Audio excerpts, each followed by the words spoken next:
కేసీఆర్ మంత్రివర్గంలో సంస్కారం లేని కుక్కలు ఉన్నాయని వైఎస్ఆర్టీపీ అధ్యక్షురాలు షర్మిల ఆగ్రహం వ్యక్తం చేశారు. తాము నిరుద్యోగుల కోసం నిరాహార దీక్షలు చేస్తుంటే కొంతమంది మంత్రులు వివాదాస్పద వ్యాఖ్యలు చేస్తున్నారని, అలాంటి వారికి భార్య బిడ్డలు లేరా అని, అలాంటి కుక్కలకు ఎమ్మెల్సీ కవిత ఏమైతుందో అని ప్రశ్నించారు. కుక్కలు మొరగడం సహజం. కుక్కలకు కుక్క బుద్ధి ఎక్కడికి పోతుంది. ఈరోజు సంస్కారం లేని కుక్కలు టీఆర్ఎస్ పార్టీలో మంత్రులుగా ఉన్నారు. ఈ మంత్రికి లేరా భార్యా బిడ్డలు, తల్లి చెల్లి?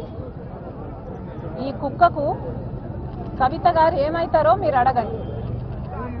మేము నిరుద్యోగుల కోసం నిరాహార దీక్ష చేస్తే మీరు హేళన చేస్తారా? ఈ కుక్కలను తరిమి తరిమి కొట్టే రోజు చాలా త్వరలో ఉంది. Thank you. చందమామను చూసి కుక్కలు మొరగడం